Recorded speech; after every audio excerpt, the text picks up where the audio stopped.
ಏನ್ ತಾತ ನಿದ್ದೆ ಮಾಡ್ತಿದ್ದೀರೇನ? ಅವ 2 ಆನೆ ತಂದು ಬಿಟ್ಟು ಹೋಗ್ಯಾನ. ಅದಕ್ಕ ಏನ್ ಊಟ ಹಾಕ್ಬೇಕು ಅಂತ ನೋಡ್ತಿದ್ದೀನಿ ನೋಡ. ಯಾವಾನಿ ಯಾರು ಬಿಟ್ಟು ಹೋಗ್ಯಾರ? ಅವ್ರ ಆ 3 ಮಂದಿ ಹುಡುಗರು ಬರ್ತಾರಲ್ಲ, ಅವ್ರು 2 ದಿನ ಊರಲ್ಲಿ ಇರಲ್ಲ. ಸ್ವಲ್ಪ ನಮ್ 2 ಆನೆ ಐತಿ, ನೋಡ್ಕೋರಿ ಬಂದ್ ತಗೊಂಡ್ ಹೋಗ್ತೀವಿ ಅಂತ ಹೇಳ್ಯಾರ. ಎಲ್ಲೈತಿ ಆನಿ? ಕನ್ಸ್ಗಿನ್ಸ್ ಕಂಡ್ರ ಹೆಂಗ? ಅಲ್ಲಿ ಹೊರಗೈತಿ ನೋಡ. ನಾ ಹೇಳ್ದೆ ಒಳಗ್ ಬೇಡ, ಹೊರಗೆ ಬಿಟ್ಟಿರಿ ಅಂತ. ಏ ತಾತ ಏನ್ ಹಗಲ್ಗನ್ಸ್ ಕಂತಿದ್ದೀರೇನ? ಇಲ್ಲೇ ಮಾರೈತಿ. ನಾ ಹೇಳಿದ್ರೆ ನೀ ಕೇಳಂಗಿಲ್ಲ. ಈಗ ಅದಕ್ಕ ಏನ್ ಊಟ ಹಾಕೋದು, ಎಷ್ಟು ಊಟ ಹಾಕೋದು ಅಂತ ಚಿಂತೆ ಆಗೈತ. ಈಗ ನಿಮ್ಗೊಂದ್ ಬಕೆಟ್ ನೀರ್ ಸುರಿದ್ರ ಎಲ್ಲಾ ಆನೇನು ಹೋಗ್ತೈತಿ ನೋಡ. ಏನಾಯ್ತವ? ಯಾಕ ತಮ್ಮನ್ನ ಹಾಕ್ ಬೈತಿದ್ದಿ? ನೋಡ್ರಿ ಮತ್ತ ಏನೇನೋ ಮಾತಾಡ್ತಾರ. ಆ 3 ಮಂದಿ ಹುಡುಗರು ಬರ್ತಾರಲ್ಲ, ಅವ್ರೇನೋ ಆನಿ ತಂದ್ ಬಿಟ್ಟು ಹೋಗಾರಂತ. 2 ದಿನ ನೋಡ್ಕೋರಿ ಬಂದ್ ತಗೊಂಡ್ ಹೋಗ್ತೀವಿ ಅಂತ. ಅದಕ್ಕ ಏನ್ ಊಟ ಹಾಕೋದು ಅಂತ ಚಿಂತೆ ಆಗೈತಂತ ಇವ್ರಗ. ಯಾಕ ತಮ್ಮಯ್ಯ ಏನಾಗೈತಿ ನಿಂಗ? ನಾ ಹಂಗೆ ಬಂದಲ್ಲೋ, ಯಾವ ಆನೇನು ಇಲ್ಲ ಹೊರಗ. ನಿಂಗೇನ್ ಕನ್ಸ್ಕಿನ್ಸ್ ಕಾಣ್ತಿದ್ಯನ? ಇಲ್ಲೋ ಮಾರಾಯ, ಬೇಕಿದ್ರ ಆ ಹುಡುಗರು ಬರ್ತಾರಲ್ಲ ಅವ್ರನ್ನ ಕೇಳು. ಅಗೋ ಬಂದ್ರಲ್ಲ ಮಂಗ್ಯಾವು. ಏನ್ರೋ ತಾತಂಗ್ ಏನ್ ಮಾಡಿರಿ? ಏನೋ ಆನೆ ಬಿಟ್ಟು ಹೋಗಿರಂತ ನೋಡ್ಕೋರಿ ಅಂತ. ಯಾರ ಜೇಳಿದು? ಯಾವನೇ ಅಜ್ಜದು? ಈ ತಾತನೆಯ. ಯಾಕ ತಾತ, ಏನಾಯ್ತದ? ನೀನು 2 ದಿನ ಊರ್ಗೋಗಿ ಇನ್ನೊಂದು ಆನೆ ತರ್ತೀನಿ, ಅಲ್ಲಿವರೆಗೂ 2 ಆನೆ ಸ್ವಲ್ಪ ನೋಡ್ಕೋರಿ ಅಂತ ಹೇಳಿ ಹೋದಿ ತಾನೆ. ಆಗ್ಲೇ ಬಂದಿಯೇನ? ಇನ್ನೊಂದು ಆನೆನೂ ತಂದಿಯೇನ? ಈಗ 2ಕ್ಕ ಏನ್ ಹಾಕೋದು ಅಂತ ಯೋಚನೆ ಮಾಡ್ತೀನಿ. ಜೊತೆಗೆ ಇನ್ನೊಂದು ಇಟ್ಕೊಂಡು ಏನ್ ಮಾಡ್ಲಿ ನಾನೀಗ? ವಾಟ್ ಗ್ರ್ಯಾಂಡ್ ಪಾ is saying?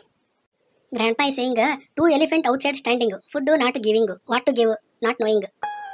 O okay okay. Yeah ಈ ತಾತಂಗ ಏನಾಗೈತಿ ಇವತ್ತು? ತಾತ ಹಗಲ್ ಗನ್ಸ್ ಕಾಣ್ತಿರ್ಬೇಕಣಜ್ಜಿ. ಅಲ್ಲ ಮಗನ, ನೀನು ಕನಸ್ನಾಗಾದ್ರೂ ಜನಂತನ್ ಬಿಟ್ಟು ಹೋಗಿದ್ರ ವ್ಯಾಪಾರನಾದ್ರೂ ಆಗಿರೋದು ನೋಡ. ಅಲ್ಲೂ ಆನೆ ತಂದು ಬಿಟ್ಟು ಹೋಗಿಯಲ್ಲೋ ಮಂಗ್ಯ. ಅಲ್ ಕಣಜ್ಜಿ, ನಮ್ ತಿಂಡಿನೇ ಫ್ರೀ ಕೊಡಕಿಲ್ಲ, ನೀವಿ ನಾನೇ ಊಟ ಕೊಟ್ಟಿರೇನು? ಈಗೇನ್ ಮಾಡ್ತೀಯ ನೋಡ, ತಾತ ಹಿಂಗಾಡ್ತೈತಿ ಇವತ್ತು. ವಾಟ್ ಅಜ್ಜಿ ಇಸ್ ಸೇಯಿಂಗ್? ನಿಮ್ಮ ಅಜ್ಜಿ ಸೇಯಿಂಗ್ ತಾತ ಇಸ್ ಕನಸ್ ಕಾಣಿಂಗ್, do something. Oh okay okay. Yeah ಇವಳೊಬ್ಳು ಎಲ್ಲಾನು ಹೇಳ್ಬೇಕು ಇವಳ್ಗ. ಯಾಕೋ ಏನಾಯ್ತು? ನನ್ನನ್ ಬಿಟ್ಟು ಬಂದಿದ್ಯಾ? ಅಲ್ಕಂಡ್ಲ, ನೀನ್ ತಾತಂತವ 2 ಆನೆ ತಂದು ಬಿಟ್ಟು ಹೋಗಿದ್ಯಂತೆ. ಅಜ್ಜಿ ಹೇಳ್ತಿದ್ದೆ ನೋಡೀಗ. ನಾನು ಎಲ್ಲಿಂದ ತರಲ್ಲ ಆನೆ? ನನ್ಗೆ ತಿನ್ನಕ್ ಸಾಕಾಗ್ತಿಲ್ಲ, ಇನ್ನು ಅದಕ್ಕೆ ಬೇರೆ ಹಾಕ್ತೀನಿ.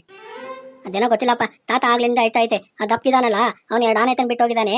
ಅದಕ್ಕೆ ಏನ್ ಊಟ ಹಾಕ್ಲಿ ಅಂತ ತಲೆ ಕೆಡ್ಸ್ಕೊಂಡು ಕುಂತೈತೆ ಆಗ್ಲಿಂದ. ಅದೇನ್ ಮಾತಾಡ್ತೀಯೋ ನೀನೇ ಮಾತಾಡ್ಕೋ. ಈಗ ಆನೆಗೆ ಊಟ ಹಾಕ್ಲಿಲ್ಲ ಅಂದ್ರ ಅದು ಒಳಗ್ ಬಂದು ಇಡ್ಲಿ ದೋಸೆ ಎಲ್ಲ ತಿನ್ಬಿಡ್ತೈತಿ. ಆಮೇಲೆ ನಮ್ಮ ಆಕಿಗೆ ಏನ್ ಹೇಳಿ, ಐಟಮ್ ಖಾಲಿ ಆಗೈತೆ ರೊಕ್ಕಿಯಲ್ಲಿ ಅಂದ್ರೆ ಏನ್ ಮಾಡದ? ಓ ಅಜ್ಜಿ, ತಾತ ಫುಲ್ ಡೀಪ್ ಆಗಿ ಕನ್ಸ್ಗೆ ಹೋಗ್ಬಿಟ್ಟವ್ರೆ. ಈಗ ನಾವ್ ಏನ್ ಹೇಳಿದ್ರೆ ಅರ್ಥ ಆಗಕ್ಕಿಲ್ಲ. ಡಾಕ್ಟರ್ಗೆ ಏನಾದ್ರು ಕರ್ಸೋದೇನು? ಅದೇ ನಾನು ಯೋಚನೆ ಮಾಡ್ತಿದ್ದೀನಿ ಅವ್ವ. ಇಲ್ ಕಣಜ್ಜಿ, ಬೇಡ, ಒಂದು ಉಪಾಯ ಮಾಡೋಣ ಇರಿ. ವೈ ಅಜ್ಜಿ ಸೇಯಿಂಗ್ ಡಾಕ್ಟರ್? ಅಜ್ಜಿ ಸೇಯಿಂಗ್ ತಾತ feeling not well, bring doctor, you go. Oh okay okay. Yeah oh ತಾತ, ಅವ ಡುಮ್ಮ ನಿಮ್ಮ ಹತ್ರ 2 ಆನೆ ಬಿಟ್ಟು ಹೋಗಿದ್ನಲ್ಲ. ಹೌದು, ಅದಕ್ಕ ಏನ್ ಊಟ ಹಾಕೋದು ಅಂತ ನೋಡ್ತಾ ಇದ್ದೀನಿ ನೋಡ. ಬೇಡ ತಾತ, ಊಟ ಏನು ಹಾಕ್ಬೇಡಿ. ಯಾಕ? ಅದೇನು ತಿನ್ನಲೇನು? ಇಲ್ಲ ತಿನ್ನುತ್ತೆ, ಆದ್ರೆ ಅವ ಬಿಟ್ಟೋಗಿದ್ನಲ್ಲ ವಾಪಸ್ ಬಂದಾನೆ, ಕರ್ಕೊಂಡು ಹೋಗ್ತಾನಂತ. ಅವನೇ ಕರ್ಕೊಂಡೋಗಿ ಅದಕ್ಕೆ ಊಟ ಹಾಕ್ತಾನಂತೆ. ನೀವು ಹಾಕೋದ್ ಬೇಡಂತೆ. ಯಾಕ? ಅವ ಊರಿಗೆ ಹೋಗ್ಲಿಲ್ಲೇನ? ಇಲ್ಕಂತ ಅದು ಕ್ಯಾನ್ಸಲ್ ಆಯ್ತಂತ, ಮುಂದಿನ ವಾರ ಹೋಗ್ತಾನಂತೆ. ಸರಿ ಹಾಗಾರ ಮೊದ್ಲು ಕರ್ಕೊಂಡು ಹೋಗುನು. ನಮ್ಮ ಆಕಿ ನೋಡಿದ್ರ ಬೈತಾಳ. ಆಮೇಲೆ ಮುಂದಿನ ವಾರ ನನ್ನ ಹತ್ರ ಬಿಡ್ಬೇಡ ಅನ್ನು, ಬೇರೆ ಯಾರ ಹತ್ರ ಆದ್ರೂ ಬಿಟ್ಟು ಹೋಗಕ್ ಕೇಳು. ನಾನ್ ನೋಡ್ಕೊಳಕ್ ಆಗಂಗಿಲ್ಲ ನೋಡ. ಇಲ್ಲ ತಾತ, ನಾ ಅದಕ್ಕೆ ಬೇರೆ ವ್ಯವಸ್ಥೆ ಮಾಡ್ತೀನಿ, ನೀವು ಆರಾಮಾಗಿ ಮಲ್ಕೊಳ್ರಿ. ಈಗ ಸಮಾಧಾನ ಆಯ್ತು ನೋಡ. ಸದ್ಯ ಇಡ್ಲಿ ದೋಸೆ ಎಲ್ಲ ಮಿಕ್ತು, ನಾ ಮಲ್ಕೋತೀನಿ ನೋಡ್ರಜ್ಜಿ. ಈಗ ಇನ್ನು ಅರ್ಧ ಗಂಟೆ ಆದ್ಮೇಲೆ ಬಸ್ರಿ ಎಲ್ಲ ಮರ್ತೋಗಿರ್ತಾರ ತಾತ. ಆತಾತು, ನೋಡೋಣ ಬಿಡು ಮಂಗ್ಯಾವ. ಆನೆ ಬಂತಂತೆ ಆನೆ, ಕನ್ಸಲ್ಲೇ ನಿಂತೈತೆ ಆನೆ. ಊಟ ಹಾಕೋ ಯೋಚನೆ ನಿದ್ದೆಲೇ ಮಾಡ್ತಾವನೆ ಆ ಸ್ವಾಮಿ. ಆನೆ ಬಿಟ್ಟೋದವ ಬಂದ್ಮೇಲೆ ಕರ್ಕೊಂಡು ಹೋಗ್ತೀನಿ ಅಂದ್ಮೇಲೆ ಚಿಂತೆ ಮರ್ತು ಮಲಗೋದ್ನಲ್ಲೋ ಈ ಸ್ವಾಮಿ. ಸೂಪರ್ ತಾತ, ನಾವು ಬರೋದಜ್ಜಿಗ. ಆತಾತು, ನಡೀರಿ ಮಂಗ್ಯಾವ.